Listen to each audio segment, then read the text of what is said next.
আন্তরিকতার অভাব রাখবার আমরা আমাদের কাজ করব। শেরেবাংলা বিশ্ববিদ্যালয়ের যে সমস্যাগুলোর কথা শুনেছি, যে আপনাদের ছাত্রী হোস্টেল, ছেলেদের হোস্টেল, এই দুটো খুব জরুরি দরকার। আর সেই সঙ্গে রিসার্চের জন্য দরকার, হ্যাঁ এইটা খুব জরুরি। রিসার্চের জন্য যে জিনিসটা আমি মনে করি যে মাহাদি আছেন এখানে, এর জন্য আরো বেশি করে ফান্ড বরাদ্দ করা দরকার। বেশি করলে আমরা নতুন নতুন টেকনোলজি করতে পারবো, সেই টেকনোলজি উদ্ভাবন করতে পারবো এবং সেগুলোকে নিয়ে আমরা আমাদের সমস্যাগুলো সমাধান করতে পারবো। আমাদের এখন সবচেয়ে বড় সমস্যা দাঁড়িয়েছে আপনার এই ক্ষেত্রে এনার্জি, গ্যাস নাই, বিদ্যুৎ, আপনার তেল নাই, জ্বালানি নাই, ফলে আপনার সমস্যা খুব বেড়ে গেছে।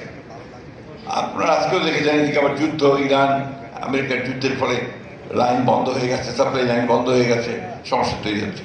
তবে গতকাল গিয়েছিলাম বগুড়াতে আমি গিয়ে দেখলাম যে তাদের সেখানে যারা কাজ করছেন এবং তাদের যে রিসার্চার যারা আছেন, তারা চেষ্টা করছেন কিভাবে এই এনার্জির সমস্যাকে সমাধান করা যায়।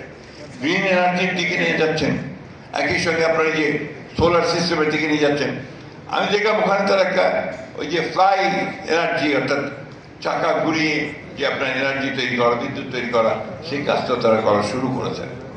এই সবগুলো আমাদেরকে মাঠে নিয়ে যেতে হবে, মাঠে নিয়ে গিয়ে কৃষকদের সঙ্গে এবং একই সঙ্গে যারা আপনার শিল্প প্রতিষ্ঠান করছেন সেই সব জায়গায় নিয়ে আমাদেরকে তাদেরকে উপকারটা পাওয়াতে হবে।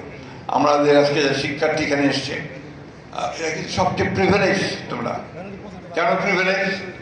যে হাজার হাজার ছেলে মেয়েদের পরীক্ষা দিয়ে তার মধ্যে মাত্র তোমরা লক্ষ ছেলে পরীক্ষা দিয়ে মাত্র কিছু তোমরা মেধা দিয়ে সিলেক্টেড হয়েছো, তাই না? তো এই তোমাদের উপরে কিন্তু একটা জাতির দায়িত্ব আছে।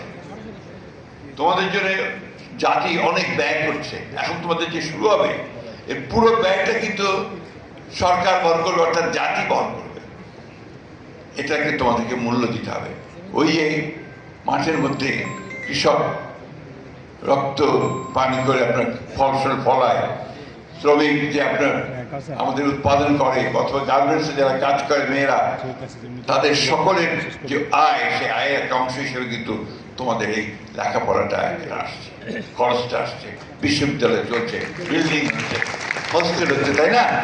তো তোমাদের